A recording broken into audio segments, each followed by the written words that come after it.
All right. Well, hey, welcome everybody. This is Tyler here in front of you, also known as T-Jack Survival. You can find T-Jack Survival on YouTube and also T-Jack Survival on Facebook. That's your main things, right, Tyler? Yeah, pretty much. It's all kind of a hobby anyway. It's all Mostly the kind of a YouTube's hobby. the main thing. Yeah. Yep. Tyler is especially an interesting character because he toes two different lines. He can just be wearing a loincloth, go out in the desert, half naked with real basic stuff and play bush hippie, but he also can play Only when I grow a beard. oh yeah, I saw those pictures. And he can also play Tactical Joe, and he does play Tactical Joe in real life, and he knows the military survival too. So that's what makes Tyler such a really interesting person to be teaching friction fire, particularly, is because those are a lot of times those are two different styles of learning and two different styles of starting fire and agendas in the end of surviving. So he has a good nice balance between both of those. So I can't go into all the long details, especially some of them are like top secret of Tyler's past. Medium secret. Middle secret. Not top. and,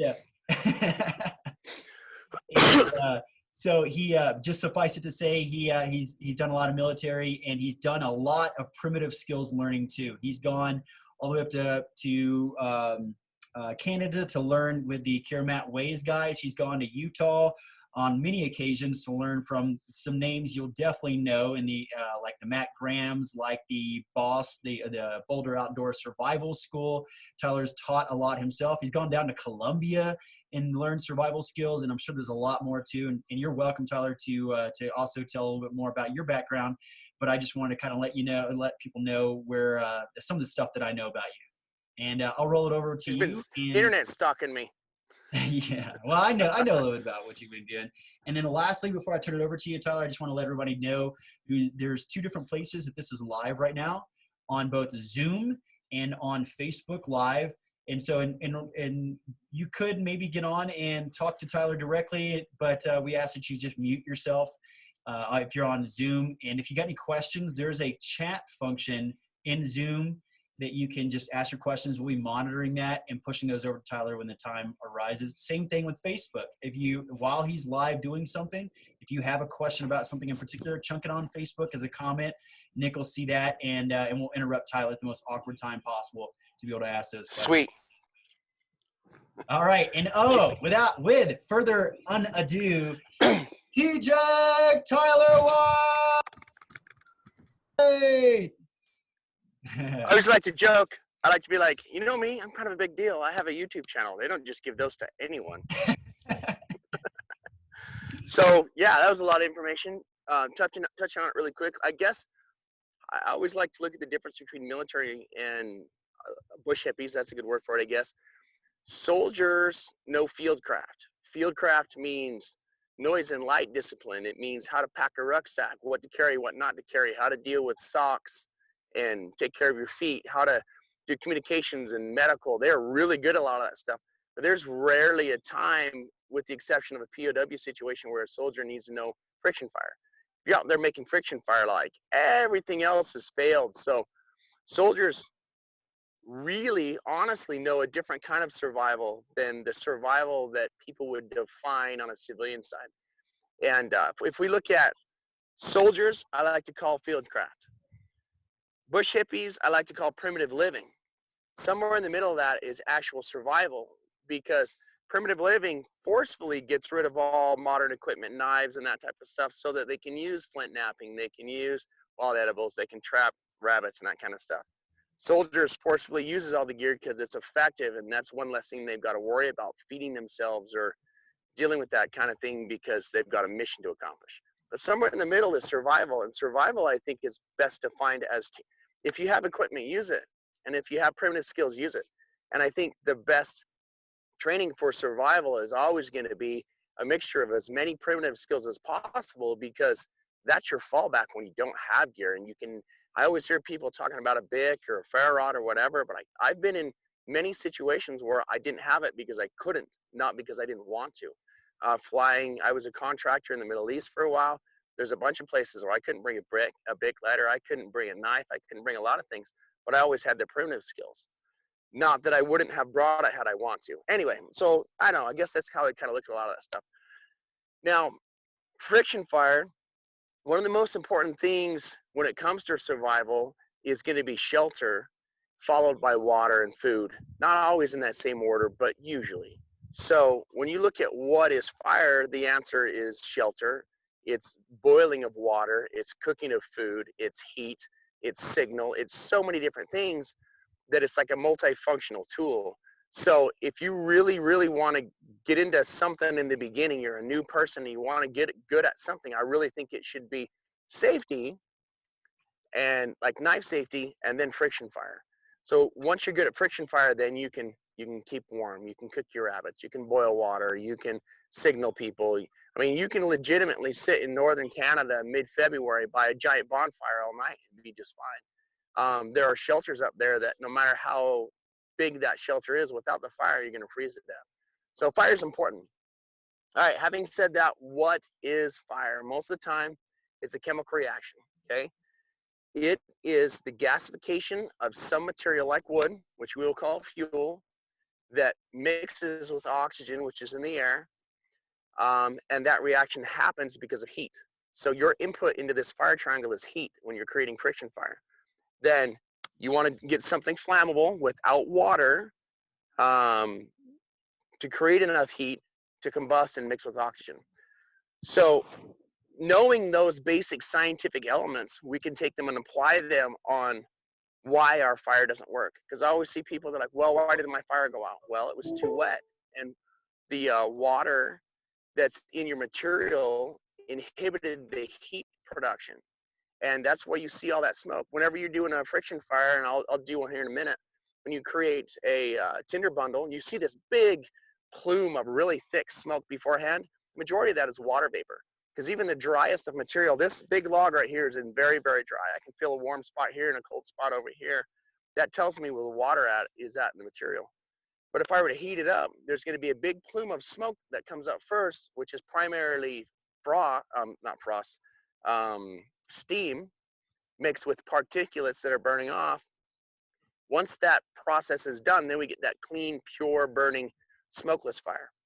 So if your fire's dying and if you're struggling with something, usually it's one of two things. It's too much water in the system or not enough oxygen. And the way that you overcome that with the water, usually is more friction, pick better materials, and keep it off the ground. The way that you overcome the oxygen problem is keep it off the ground and add more air to it. And you'll see some of that as I kind of cruise along here. So let's start out with the easier of the two friction, which is going to be bow drill. Maybe I will show you a hand drill first, because I stupidly did a nice heavy hit today and my arms are smoked. I was like, that was a good idea. Go do a nice hardcore workout beforehand. So we'll show you what we're going to do, and then I'll build it from scratch. And stop me anytime if you guys have any questions on this stuff. This is a Mullen spindle. Mullen is, people call it lamb's ear. It's something that is a medicinal. So yes, it is edible, but you don't want to eat a lot of it. And it's something that makes a really good spindle, and then something that the leaves are really good for wiping your bum. This is Cottonwood Root. Now, wherever I go in different environments, even the same plants don't always have the same characteristics. This Cottonwood Root specifically is from mid-central Utah, and it's been cooked in the sun. I got it from a wadi or a valley in down kind of by Escalante Monument. It's down there on some private property where a flash flood has come through and wrecked a bunch of trees, and then the roots are sticking up in the air and they get cooked for a season. So instead of memorizing all of the minute details like mullein and cottonwood root, it's often better to memorize the characteristics required. I'm going to slide this out so I can see what I'm doing. Bear with me. Yeah, you guys want to see good close-ups on my face. Okay. It's better to memorize the characteristics required of the material. And I'll give you an example why in just a second. So if anyone has grown up and thrown those little airplanes, right? Those little balsa airplanes, they're super light, they break easy, they're soft. That wood characteristic is what you're looking for, especially in the hearth board for a hand drill. A bow drill can be a little bit harder because you have more mechanical advantage. You can give more pressure to a bow drill. A hand drill, you can't play around with it because the human body only has so much strength in it. So any two materials that are rubbed together hard enough are gonna create friction enough to create fire. And I know this because I've seen asbestos brakes catch metal on fire with semis going down hills.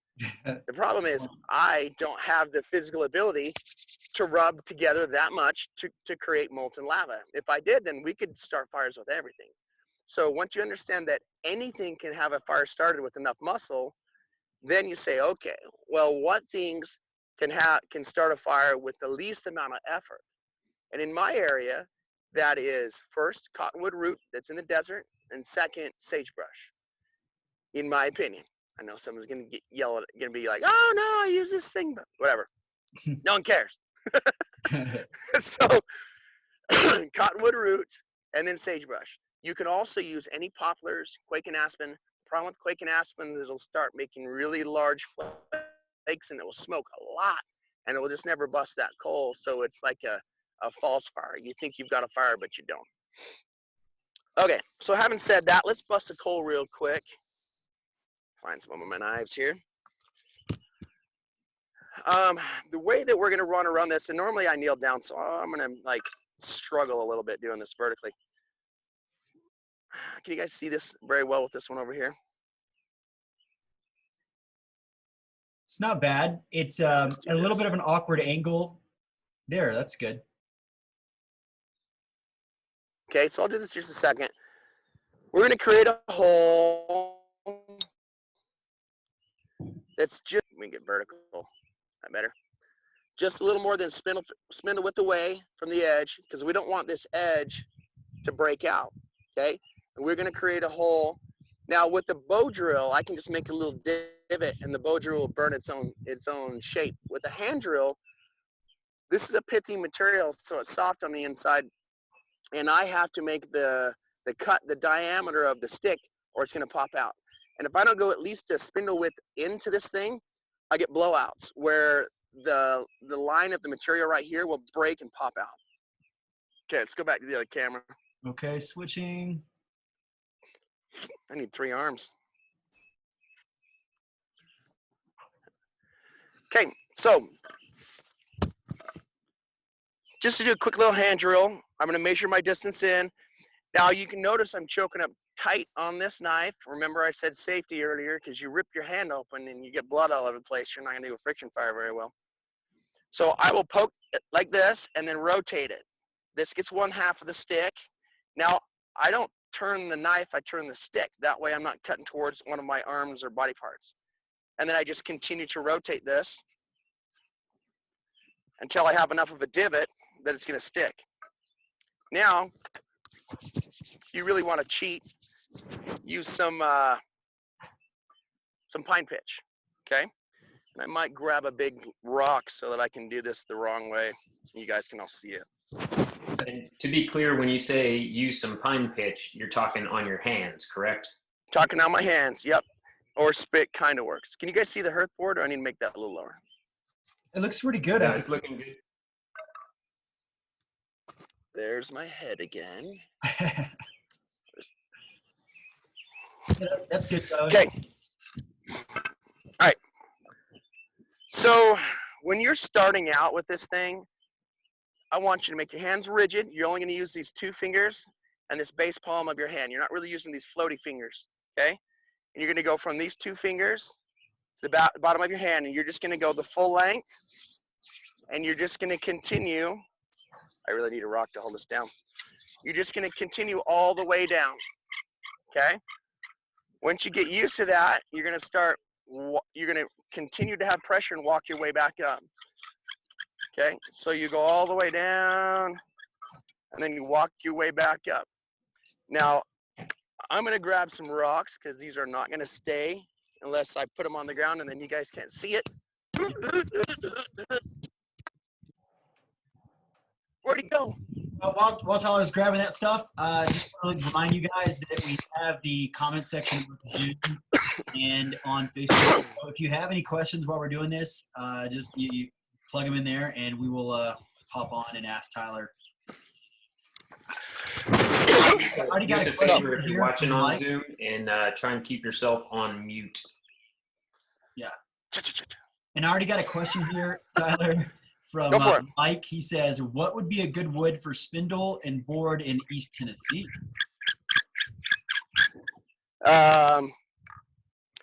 You want to use a poplar, like any poplar that's at least 2 seasons old so that it's gray and not tan. And you want to use goldenrod because you guys have it out there. We don't have goldenrod. This is goldenrod. This is hand drill magic. I had this growing here. I would use it more than anything else. Okay. Just get yourself a big bundle. I got this from, I think I got this from Arkansas or Missouri somewhere.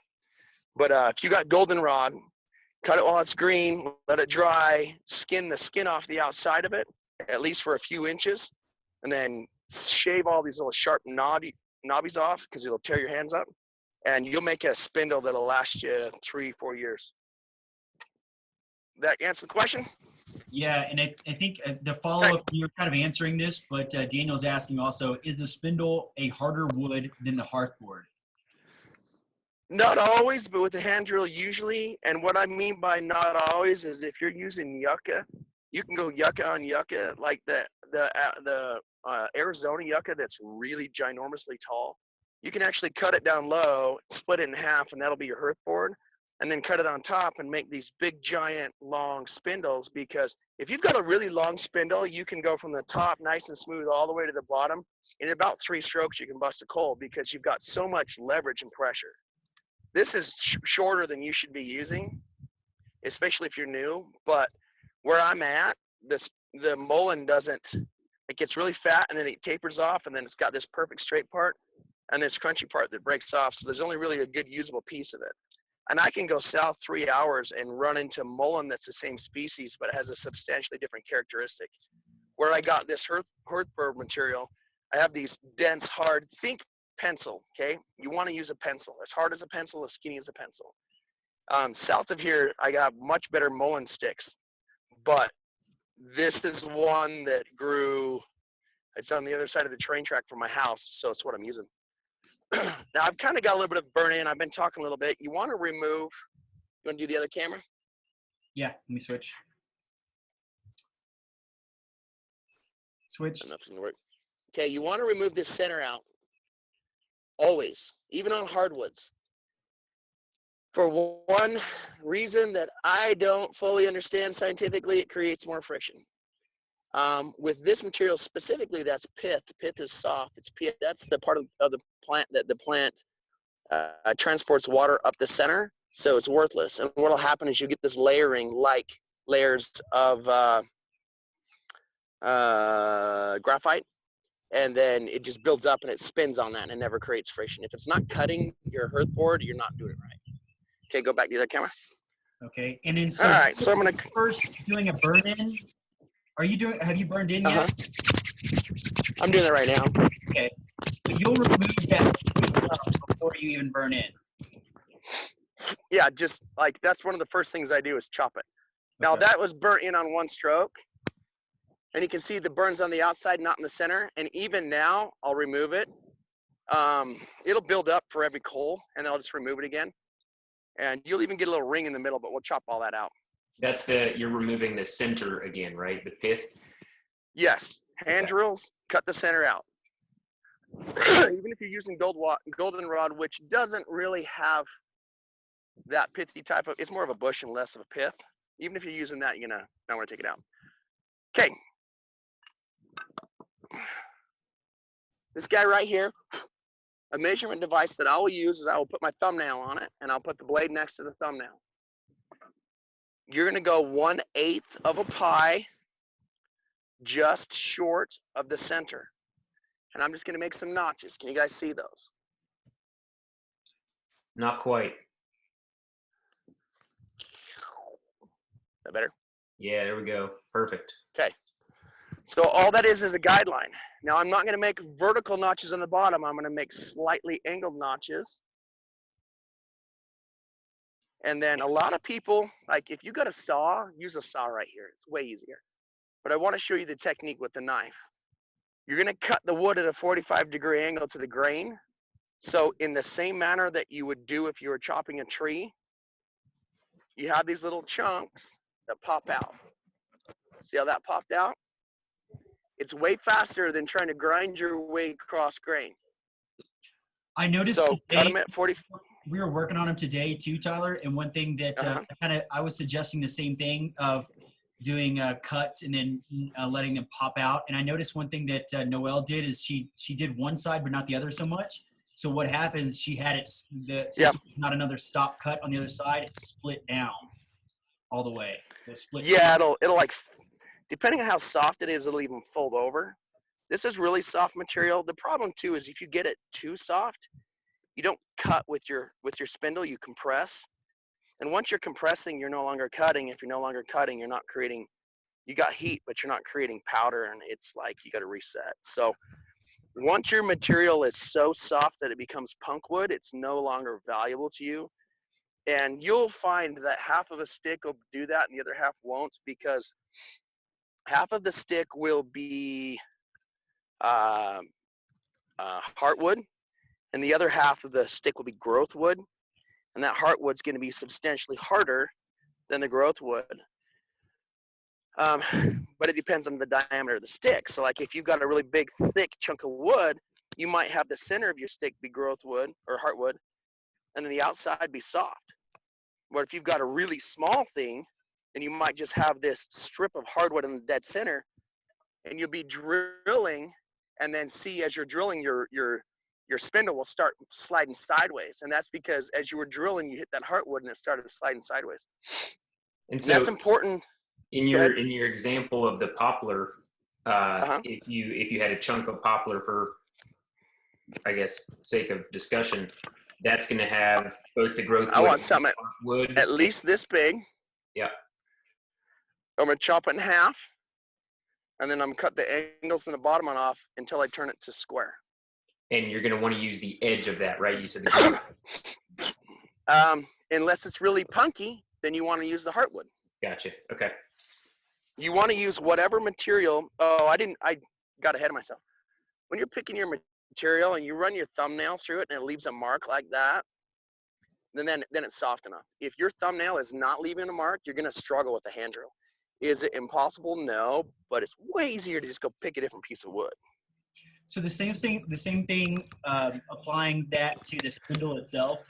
You were talking earlier not to get too down in the weeds, pun intended, with the actual material. If mullein versus horseweed versus whatever, goldenrod. Is there a way to test those plants, the spindle? As a beginner, don't get too far in the weeds. The other thing too, like I will teach a course in Arkansas, and then I'll teach something in Utah, and then I'll go up and train in somewhere else. And I can't bring I can bring the Hearth board with me, but I can't go out in the middle of Arkansas and find sand cooked Utah cottonwood root. I can find a cottonwood, but it won't work the same. So an example I was going to give earlier is I was in Colombia, and we were doing Hearth boards with the Matisse Indians, and we wanted to do a bow drill, and I don't have any. This is the first time I was ever in the jungle, so I have no clue. There's definitely no cottonwood trees in the jungle. So I went and found the bottom of an old bamboo tree where the root was, because I know that cottonwood root works better than cottonwood wood. I thought, well, I know I can make a fire saw with the bamboo split. So the bamboo plant has the right characteristic. Maybe the root will have it. So I just experimented. And I cut a block of root out that made a Hearth board, and I made a plug about 4 to 6 inches tall for a spindle. And it was busting coals like nothing. But that's because I can mark it with my thumb, and it was soft enough. So what you really want to look for is fast growth plants with really wide growth wings, so that you know it grows quick, because then it's going to be soft. Like oak and hickory and really dense growth wings, just don't waste your time. Just keep walking and go down by the river and find something that grows fast. Seep willow will work. Poplars will work. There's certain cedar that will work. Don't get anything with resin in it, like fatwood. It's just going to smoke, and it's never going to bust a coal. So and that so on that line of thought there, the roots versus the wood itself? Is there a reason as to why Roots those tend to be softer. They're just softer because they don't have to just tend to be support the weight of softer. the tree, so they don't really grow as I hard. have no clue, to be honest with you. I know that they just grow a little bit different. And a lot of this information was just learned through trial and error. A lot of people don't realize, but like in the 60s and 70s, we Americans thought that nobody could do hand drills anymore. The only place we saw hand drills were an occasional African tribe or maybe something in the jungle, but nobody was going down there and learning from them, so nobody could teach anybody else. So they had, at least here locally, they had BYU classes that did experimental archaeology. And one of about 3 people that figured it out on their own was Dave Holliday. And he just basically took kits that they found in the kivas and said, well, this is cottonwood and this is mullein. Let's go out and make it and figure it out. And it took them some time before they said, well, let's try it with the root. And then they tried it with the root and said, wow, this is substantially better. And that's who taught me this, and that's why I'm using this technique. I don't know why roots work better. They are softer and less dense, so they end up working, for whatever reason, working better. The other thing that Shall I bust a coal real quick? And I don't know the science to back it up, but is that the roots don't necessarily have a grain structure like the rest of the wood. So the fibers kind of grow more. Yeah, they have mixed up so that you're not as likely to get stuck in these grain layers. And they exactly. You're not going to slide off that center hardwood. You're not going to they kind of look more like a net and less like fibers that have been put next to each other, because your root will grow one direction and then immediately turn, and then it will have something coming out of it. So you'll find knots and stuff on the inside of it and all sorts of silliness. So when you're doing the hand drill, you shouldn't be putting a lot of effort in it. With all friction fire, you want to warm it up first. I got smoke coming off, but I don't have the production of a lot of material. So what I'm going to do is continue with the same amount of speed and just add slight downward pressure until I start getting coal build up. Then once I've got enough of a pile that it starts compressing, I'm going to increase speed and pressure and try to ignite it. But I can't do that while I'm talking, because I'm only marginally good at this. And Bridget was wondering how you walk it back up without the spindle lifting off, or if you have an easier way. Looks like you're floating, but from my understanding, the best way to do that is practice, right? Yes, give me 1 second here, this Band-Aid is killing me. Let me bust the coal real quick and then I'll show you.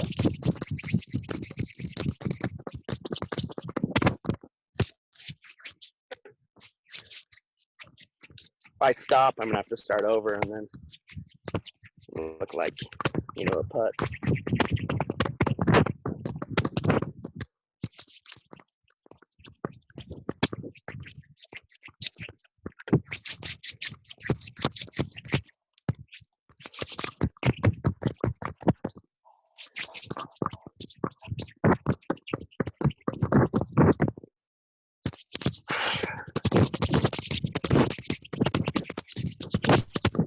Okay, so the way that I was doing it was, I got a coal. The way that I was doing it was this. Scoop the ice cream, put it in your mouth.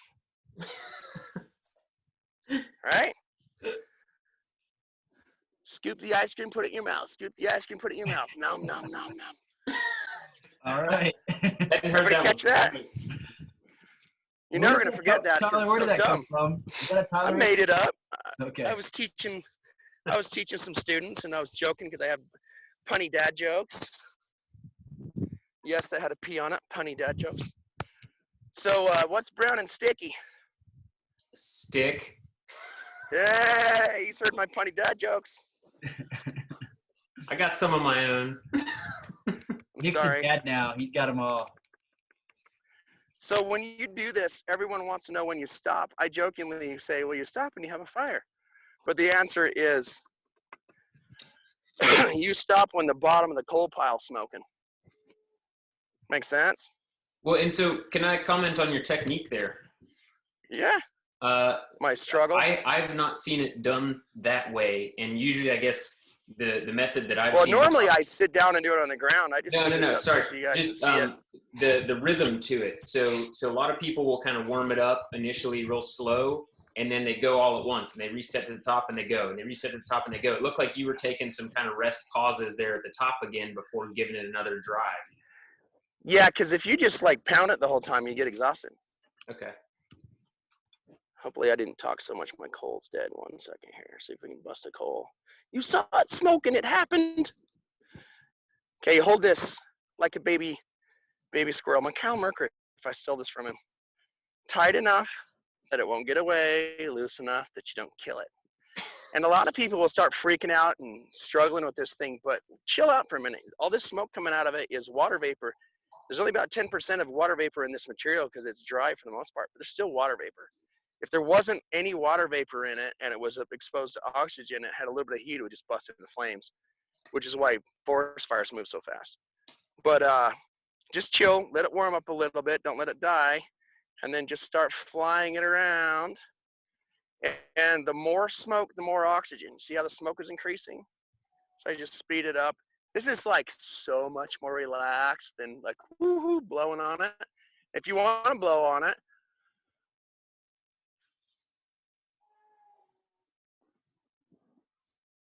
it's daylight so you can't see it, but there's fire there.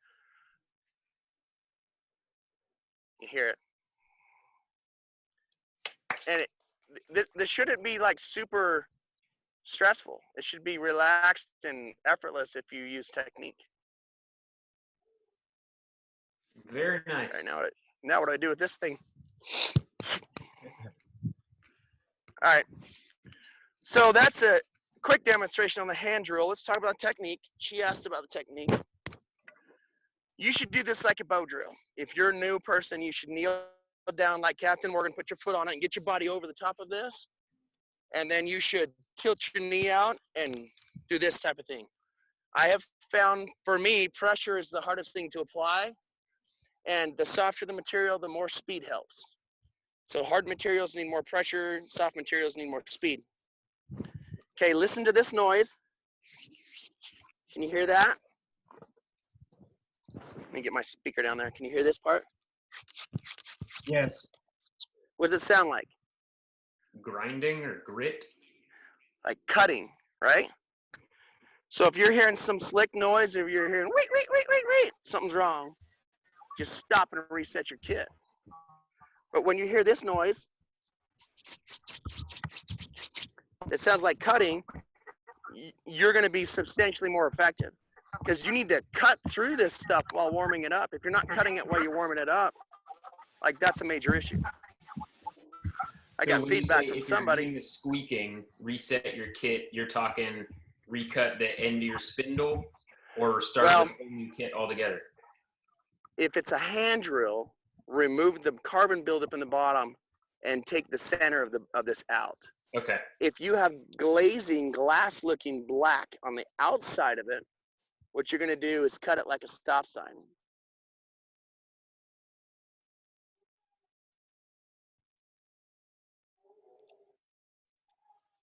Okay, everybody sees that? That's kind of hard to see. Let me get this close. Yeah. Cut it like a stop sign. No, let me use this other camera. That little one just kind of sucks. Yeah. Higher up. It's not focusing. See it? Not yet. It's not focused. It might be a little bit close. Yeah, that's better. Yeah. So cut it like a stop sign and take the center of it out. Because what happens with those little pointed ridges on that stop sign is they work like chisels. And the smaller the focus point, the more friction is created. And the goal is friction. Right? Right. So if you're struggling with the hand drill, this is what you do to reset it. Take the guts out, cut it like a stop sign. Okay. Now, if you're struggling with the Hearth board, what you do is choke up tall on your knife so you're not going to cut your hand open. We don't do this thing. I hate using the example, but watch the survival lily try to open a coconut. Don't do that. Go choke high on the knife. You got all this leverage and control, and you're not going to split your hand open. I know I got cuts on me, but this is from sticks yesterday, I promise. So if you're running into Hearth board squeaky issues, This hole right here is a kind of good example. It's got some black shiny in it. I'm just gonna reach down inside of there, just grind it just a little bit. All that powder falls out. See that black shiny? That might as well be graphite. Remove that. Stop sign and hole cut the bottom. Then see how Gumby I am.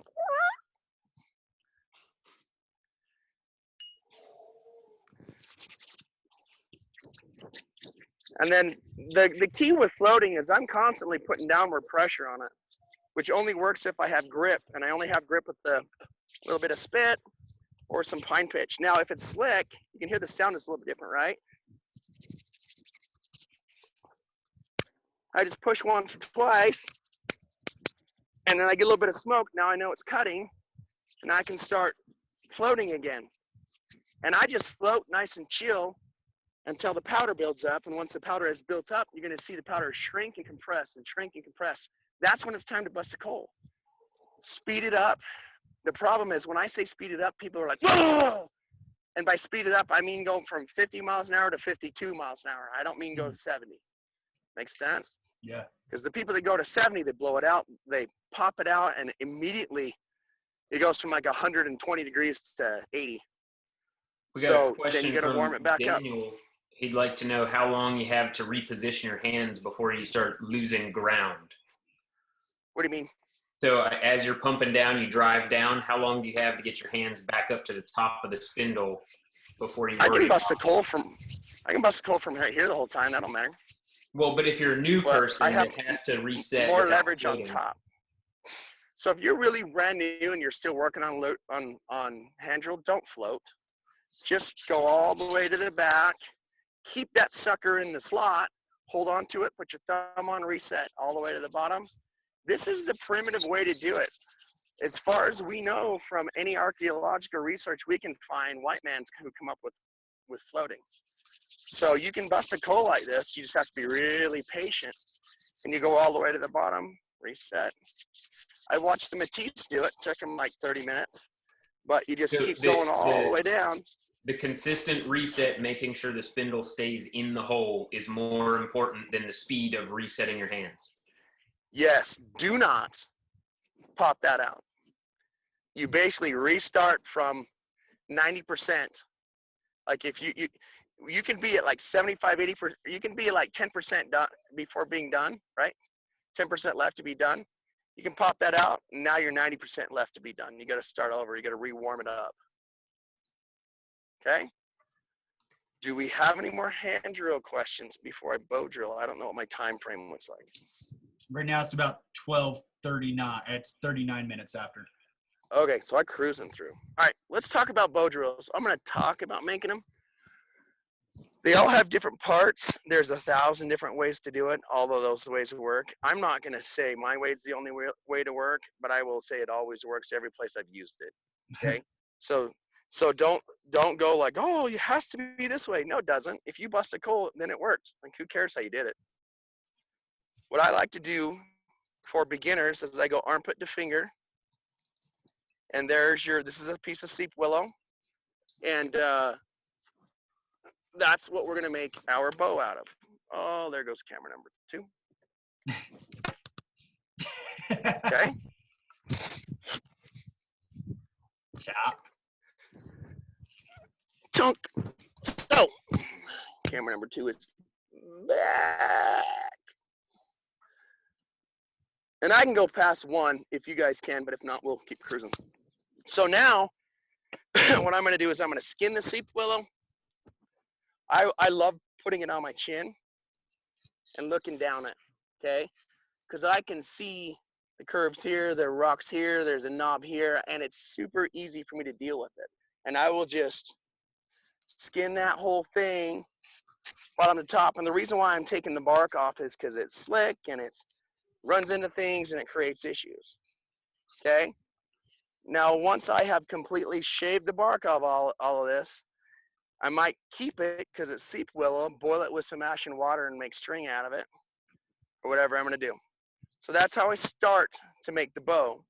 Then, this is a piece of seep willow I carved with my daughter the other day. there's a notch here, and then there's a tip here. Let me show you how to make those 2 notch and tips. We got to skin a little faster. Good knife technique. Always safe. Doing the chicken wing. Doing the don't stab me. So if I got it on my belly, I'm not gonna, like, this is a problem. This I can't screw up, right? It's a reverse cut on my rib cage. I'm not gonna screw it up, right? Push forward, it's super easy control. Now, to create this technique where I rock it, all I'm doing is grabbing at the part of the knife that I'm using, and I'm just gonna rock it around in a circle, right? So I might push with the back of my left thumb. Don't do this if you've got a sharp backside, because it will split your thumb open. But if you just have a decently sharp but not too sharp backside, you're just gonna push it and twist it. And you can learn this stuff by making a tri-stick, and if you don't know what a tri-stick is, go Google it. When we're done, of course, because my information is so important. So, choke high on this again. Now that I've made those initial cuts, I'm just gonna rock them out. And see how I just twist that, pops them right out. And in just a few seconds, I have a slight divot. And I'm not gonna like violate the integrity of the heartwood in the middle. I'm just trimming the stuff on the outside. And the only reason I'm doing this is my first knot right here is gonna be a clove hitch. And then I'm just gonna wrap on the top of it. And that clove hitch is not going anywhere because it's seated inside of there. Now the other side, I make it just like the top of a bow. And I've tried a bunch of different techniques. I've tried techniques where you drill a hole and stick your string in, and then it's adjustable, but I don't need it, So all I'm gonna do for this, I've skinned most of the, finish this off. Skin most of the bark off. And I need yield bunking stick. All I'm gonna do is I'm gonna look at the bow. The bow curls to my left. So I want the angle to be off to my right because I want the string to go up like this. So if I can visualize that before I make my cut, I won't jack it up. And then I'm gonna do is, because I'm making it from this angle, I'm gonna use it with my left hand. So here's my right. And there's my first cut. Okay, I'm gonna flip it over, make it at the same angle with my left. Try not to cut my string completely, or my thing completely in half. Pop that chunk off. Okay, and you can see I just have a very basic initial cut, right? Now all I'm gonna do is clean that up. And I'm gonna clean that up by rocking the blade across the back of it so the string has a place to rest. And again, I'm doing this cross thumb thing so that I can push on it. And I don't over penetrate and cut something like myself, which I have done a lot. As a Boy Scout, I probably should have lost my whittling card like 8 times. Any good woodsman cuts themselves a few times. That's how you learn. Okay. And I can make this look prettier, but basically that's it right there. Pick a camera here. And it's just basically like the top of a bow. Right, and I'll clean it up just a tad. I want to take this front piece off because it's ugly, and 10% effort equals 1,000% comfort. So, string. Got a little hank of cordage here. I'm going to tie a quick 8.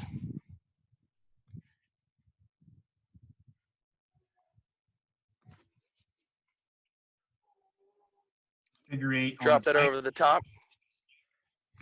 I'm sorry? I was just saying figure 8 on a bite. I was just repeating you.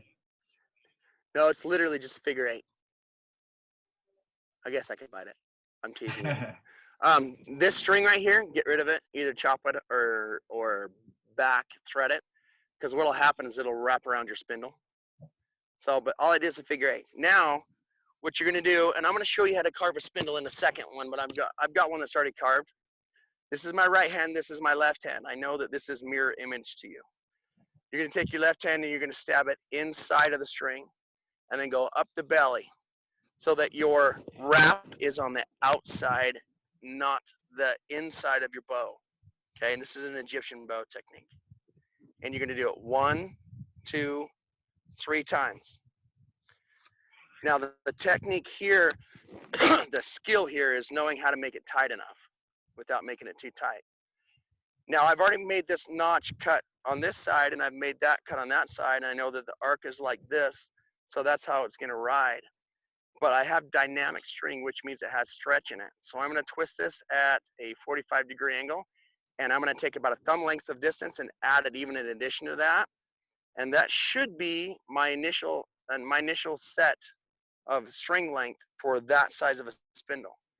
Now, if I take my right hand and I spin it and drop it down, and I do that twice, that's a clove hitch. Okay, this is how we used to tie our horses up. Just go boop. Okay, there's the clove hitch. Now, once I lock that clove hitch down, I'm just going to wrap the rest of the string that I have left, however the length is, right? So that I can keep it here. And I will usually, if I need a little more tension removed, this hanging part, I'll wrap it once or 2 or 3 times. And that takes tension, it makes it even tighter, okay? And then I just end it with a wrap and a tuck. Maybe do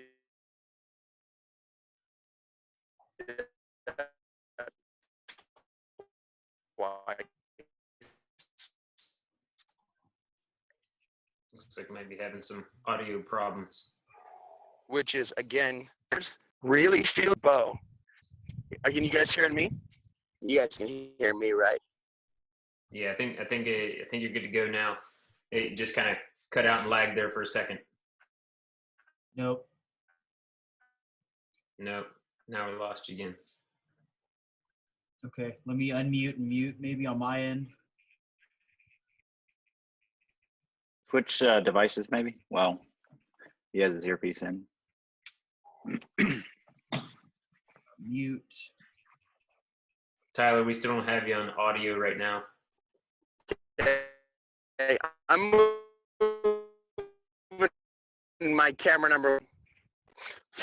I'm moving my camera number 1 position because that's where my audio is coming from.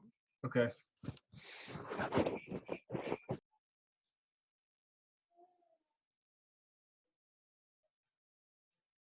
And we can control which device is muted if you need to.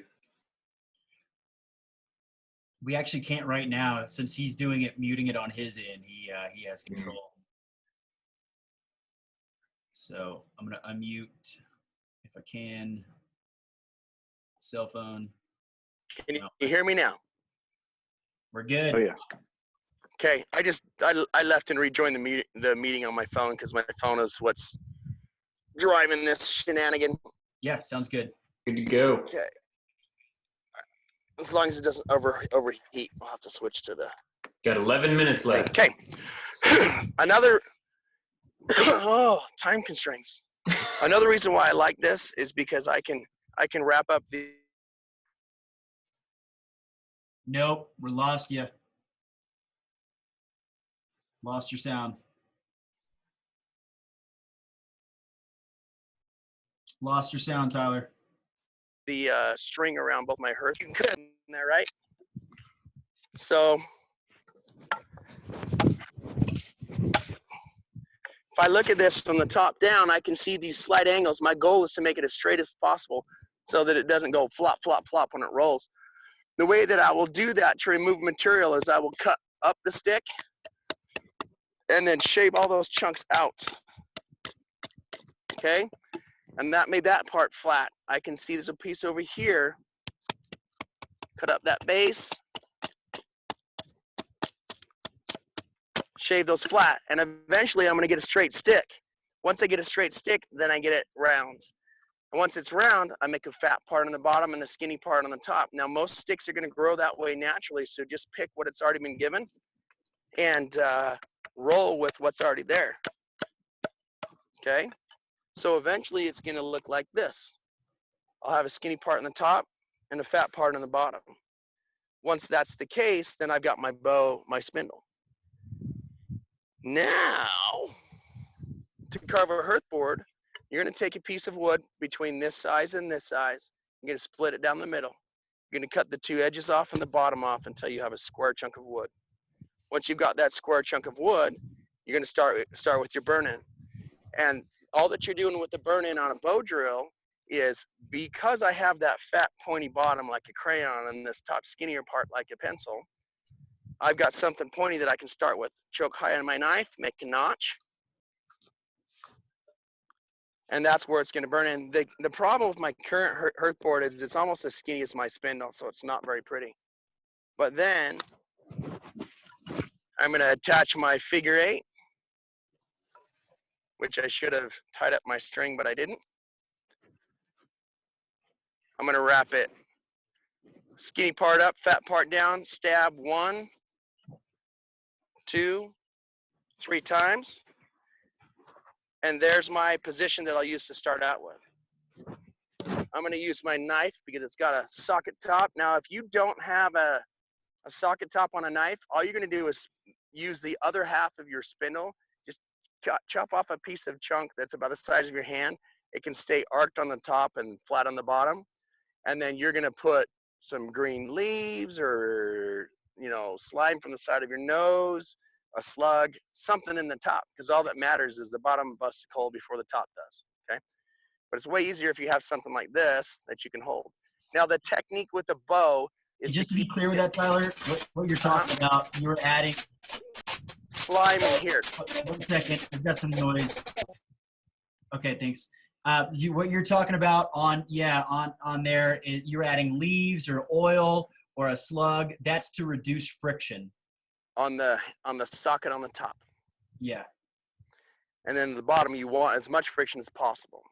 Okay. So you're going to kneel down like Captain Morgan, left foot here. I want it really close so that your left hand can balance on your shin. And that way my foot can control the pitch of the Hearth board. My hand someone's talking, there we go. My hand can control the altitude. And then I can lock it down like this. Does that make sense? Okay, yep. So when I run this, what problem that happens is people would start scooping ice cream like we did with the bow drill or the hand drill. That's bad. Okay, don't scoop ice cream. Nice. With the bow drill, you want to extend the elbow and contract the elbow. So I literally, when I teach new people, I'll tell them watch the tip of the bow.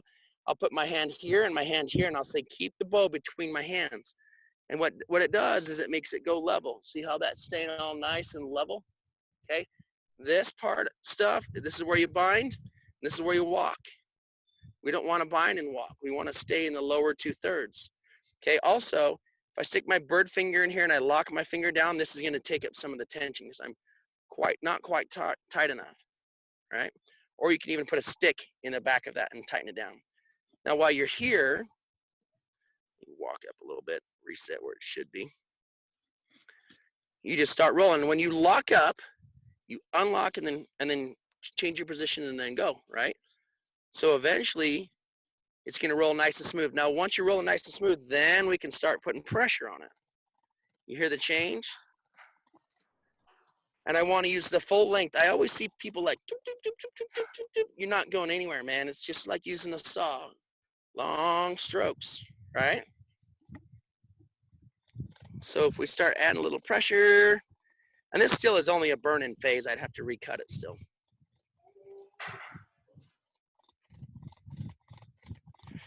Got a little smoke coming out of it, starting to burn.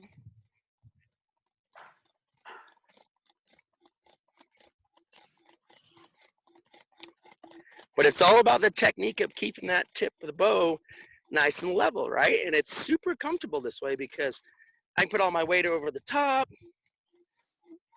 full strength, full strokes, a little bit of squeakage, and that's kind of because this wood's harder than what I should be using.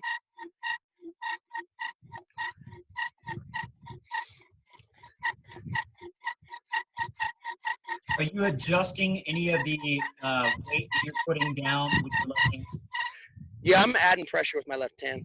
It's kind of awkward in the position that I'm at because standing up on a table. So that's the burn-in, but it's the same as the cutting.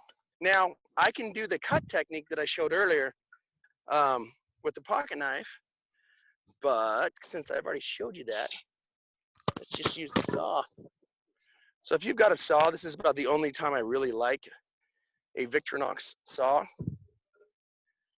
You'll still use your knife in the back of your thumbnail to go 1/8 of a pie, just short of the center. Don't get the center end there. If you go too skinny, you're not gonna get enough air. If you go too wide, your spindle's gonna pop out. So it's kind of like this magic. I wasn't paying attention, but I hit that right above a knot. It's all right. We'll see what it does.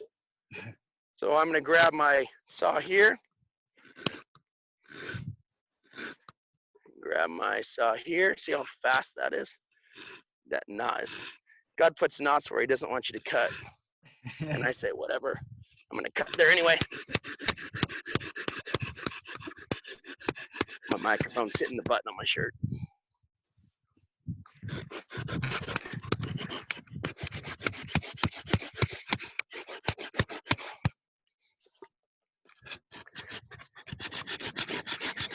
And Tyler, on this one, you're also angling it down so it's wider at the bottom than it is at the top? Yep, always do that, because what's going to happen is it's going to give you oxygen where you need it, and then as it starts to compress, it'll correct itself. Because also, you're only ever going to bust a coal at about the top 1/2 to 2/3 of the board. Like, if you need that bottom third to bust a coal, you really just need to start a new notch. Mm. So it's a little bit ugly. Let me clean it up a bit. Ugly. I like ugly. I like cankles. Okay. Everybody sees that? It's a little wider than what you want. Whatever. We'll bust a coal real quick, right? Let's do it. Says the man without. Says the man chilling in the air-conditioned office while you're Why out there. haven't you got a bow drill busted yet, Tyler? You're so slow. Oh my gosh. Okay. I love you, man. I don't care what your mom says about you. So let's bust this coal. I can't hear anybody laughing because I can't hear anybody. Ugh. Either that or because it wasn't funny. I mean, there's that. You guys see me still? Yeah, you're good. Okay. We attach. We go skinny part, fat part, stab 1, 2, reattach.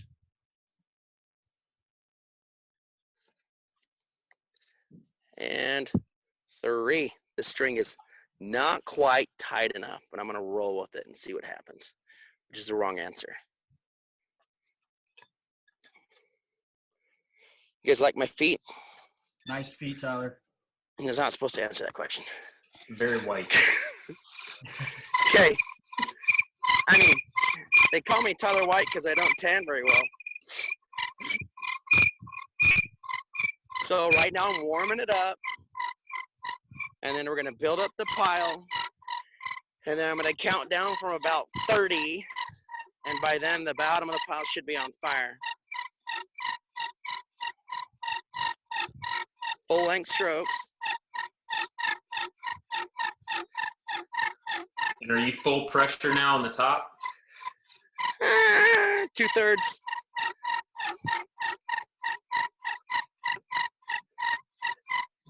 I'm mostly long, slow strokes. This wood is too hard, and I'm running into a knot.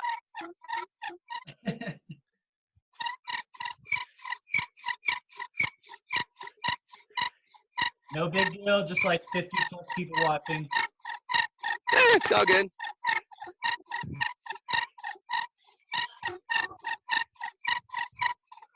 It's not even building punk up. And because of that, let's try this. This is, again, the wrong answer, but let's see what it does.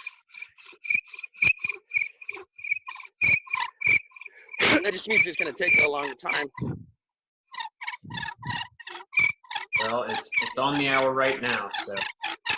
We're almost there. I'll go faster. I have a theory, Tyler. Let me know what you think. That the more people watching you try to start a friction fire, the less likely it is to be able to get control. I concur. No, I'm not there. I'm not there. All right, so everybody share this out, make it even harder for him.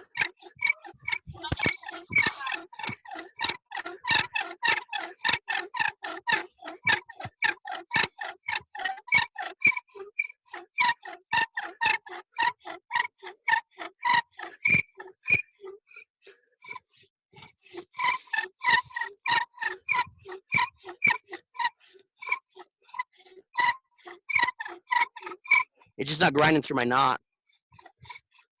I kind of want to do it though. Makes it more challenging. Yeah. Now, have you ever heard of putting sand or dirt grit or anything in the Yeah. I'll tell you about that in a sec. Okay.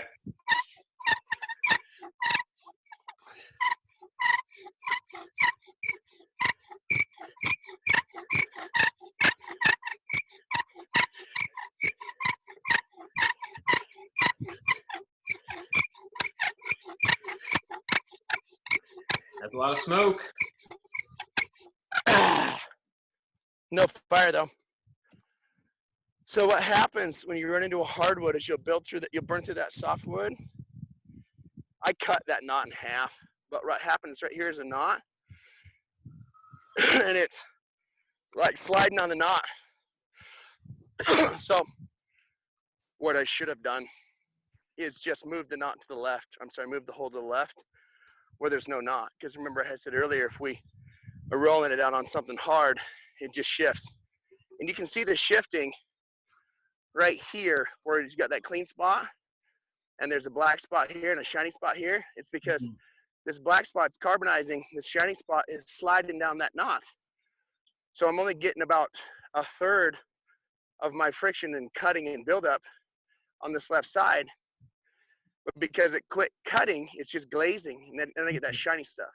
Yeah. So if I didn't have a knot here, I would clean this glaze up. You see that's popping off, and I would go again. Since I have a knot here, remember how earlier I said if you got squeaking and there's a problem, you just move your location. So this is actually a really good example. I would just look, okay, I don't have a knot, put it right there. So let's talk about resetting it real quick. Then I'll answer questions so I don't go too far over time. Okay. You can see how this has gotten all shiny because of the knot just rubbing against here. I'm gonna cap that off. And I'm mostly gonna kill the shelf of it, again, like a stop sign. And I don't really wanna touch the centerpiece because that centerpiece is just gonna grind in again, right? So there's my stop sign cut. I'm gonna put that sharp piece right there and I'm gonna start over. Now this top piece has a crack in it, it's a little bit jacked up. So I'll oftentimes find myself getting rid of the shelf so that it will fit inside of my bone or knife or whatever it is that I'm doing the bow drill top on. And that's how we would reset and then just knock another bow drill out. The problem is if you go for broke on a bad hole, then you're tired. And now you got to start over from scratch.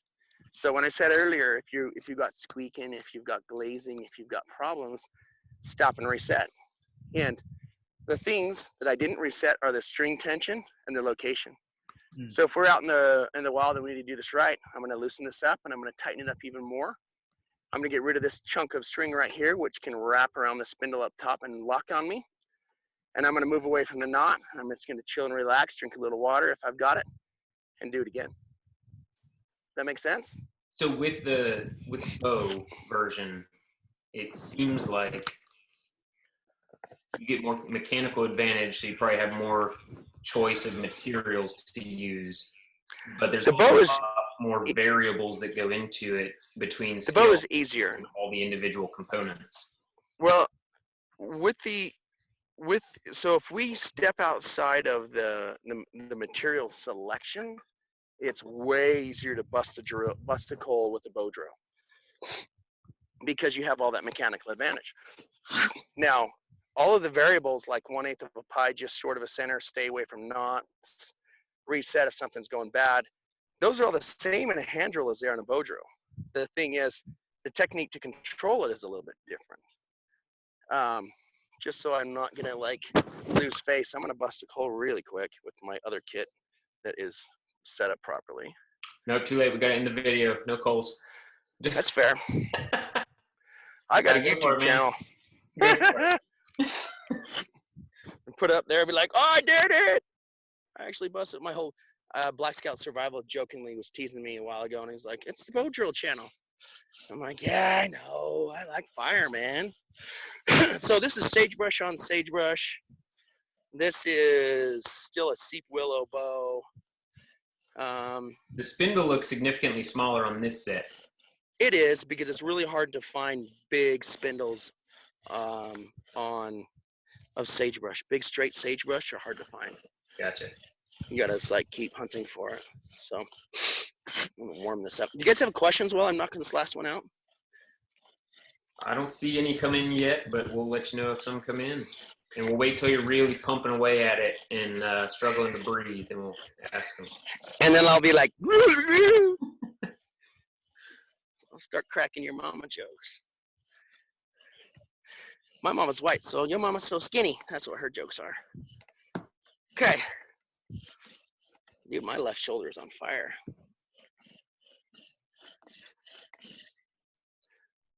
Let me cut this real quick. This is a perfect example. Look at how glassy glazed that is. You guys see that? Yeah. So that's the glaze, and it almost feels slick, like it's not cutting at all. That's the glaze that you got to kill, because it's basically a lubricant. And one way to kill that is to just reform the shape of your spindle, but don't change it so substantially that it ceases to function. But when you feel it and you're just like, I'm pushing and nothing's happening, that's when it's time to reset. And we got a question here in regards to the spindles. How thick is too thick or too thin? I wouldn't ever go more than a fat thumb thickness. I can't think of any plant where there's an exception. With the yucca plant, you want your hand drill spindle to be about the thickness of a bow drill, which is odd, but that's because the plant itself is so incredibly soft. If you don't do that, it wrecks it. Here we go. Did that answer the question coherently? And make sure I'm saying things that make sense. I think so. So you said you wouldn't go thicker than a fat thumb. Yep. And where's the thinness side of that? What's too thin? Probably nothing thinner than this current spindle. Okay. Because what'll happen is you break them. See that smoke? Hear the change in sound? All right, I sense a coal in my future.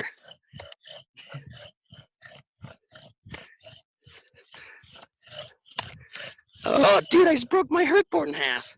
I've never seen that happen. Just a sec, I'm gonna get a coal here.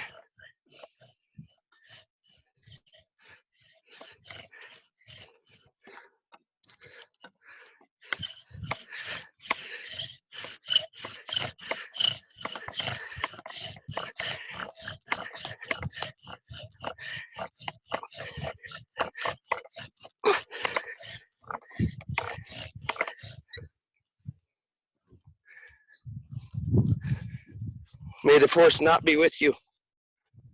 So I got a coal. Woohoo! Hey, there's a cold there. Happy Cinco de Mayo. Nice. Happy Cinco de Mayo. Yesterday would have been, may the 4th be with you. But today it would have been, he has no 4th. Can't even bust a freaking coal. All right, that's a giant monster coal. Good way to end. Check this out. I've never seen, you know, you always have different properties. Sagebrush is essentially like laminates of stuff, like laminate wood. And there's a crack right here, and it's bop, split right off of that. Wow. Do you want me to bust it into fire, or you want to answer questions real quick? You can bust into fire. I'll ask a question of you while you Let's do it. blow it into flame. Prove that it really worked. Yeah, prove it. So Prove it. The Nesting material. Let's talk about that super quick. I know you're saying something. Yeah, I am. Um, Talking about nesting material. use like 2 or 3 times this much if you're a new person. Use something the size of a robin's nest. But once you get advanced, don't waste all your nesting material, because you can use that same nesting material to resurrect a fire from a coal at 3 o'clock in the morning when you don't want to have to deal with it. So that's big enough once you know what you're doing, and it's too small if you're starting.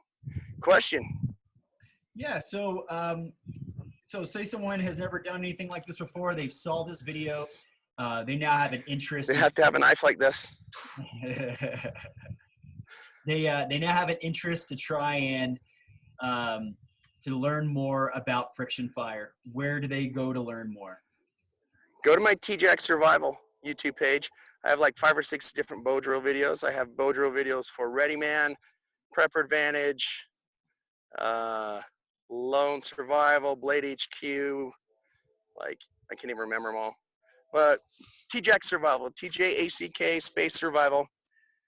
Type in bow drill. I probably have 4 or 5 on there. I'm making more. I made a new one for Lone Survival just last week. I had like 7 coals because I got angry. Legitimately, like, if you're struggling, send me a message on Facebook. I'll help you. I help people all the time. I've mailed people kits. I've sent people materials. I've done video conversations with people. I try to get paid for this stuff, but I'm more interested in people learning than I am anything else. So, like, if you really need help, give me a call. You know, but start out with watching my video. I'm in I'm in Utah. I'm just south of Salt Lake City. I teach classes. As soon as the COVID stuff is done, did you guys see that flame by itself? That was just from the wind. I didn't blow on it. Woo! I teach classes here in Utah. I take them out in the West Desert. I've helped teach BYU classes, and I've done a lot of military courses, and we do a Special Forces survival experience every year. I'm going to try to do another one of those in September. Maybe I haven't advertised for it yet. But I'll teach classes one-on-one. I like to teach them as a group. Then I can get paid what my time's worth without charging you a whole bunch of money. And I've done dedicated classes in backyards where we just do like rabbit processing and traps. And I've done just one-on-one instruction with bow drills, all the way up to go for 3 or 4 days in the backcountry with only a knife, a canteen, and a poncho. And we'll make traps and Roycraft frames and bow drills and friction fires, and we'll process rabbits, and we'll eat fish and do a ton of stuff like that. So I don't have a website that does this specifically because everyone wants something different. And if I offer one specific class, Thank you. like, I'm going now. Bye. See ya. If I offer one specific class,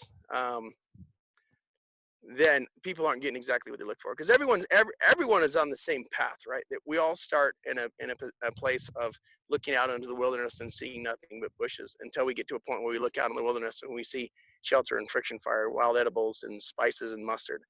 And some people will teach me stuff on courses, and some people will have a hard time running a knife on courses. So it's a matter of setting it up on an individual basis. So when I teach, I really like to say, what do you want to learn specifically? What are you trying to get out of this? Once they answer those questions, then I tailor something around them. And then once I've got that first person that pulls the trigger on it, I start advertising and saying, hey, I've got this class, this is what we're doing.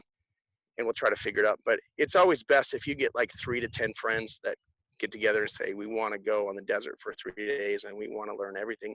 Or we just want to go in the backyard where we don't have to get cold, and just teach me how to make traps and process a rabbit. So there's any varying degree on that kind of thing. That's very cool. Well, Tyler, we appreciate you taking the time out of your day to come here. This is our skill series of courses. We're doing live broadcast with subject matter experts, and we know that your time is valuable. So thank you so much for being here with us and sharing your knowledge.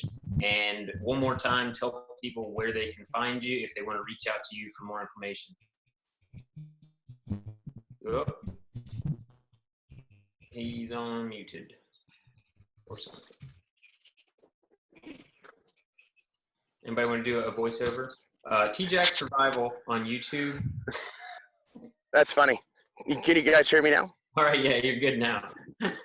TJACK, TJack Survival on YouTube, TJACK, TJack Survival on Facebook. My name's Tyler White. I'm on Facebook too. I run the Bushcraft and Survival Tribe with some of my friends. That's the Facebook group. To go like that page, follow along there. I'm sure that has some awesome skills and sharing of information there as well.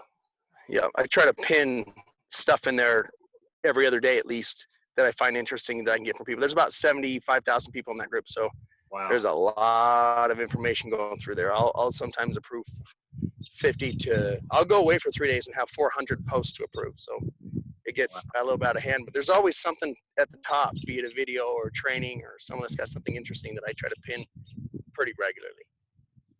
Well, we'll wrap this up here. Thanks again for coming. Glad you got those coals, and hopefully some people will be reaching out to you to get some more information on friction fires. Sweet. You're the man. Bye, everybody. Thanks for tuning in. We'll see you guys again on Thursday with Joe Flowers, I believe, with Machete. You need to go learn from Joe. I went to the jungle with him. He knows machete craft. He'll keep your machete out of your leg. All right, guys. Have a good one. See you guys. Happy Cinco de Mayo. Thanks, man. Bye. Bye. See ya.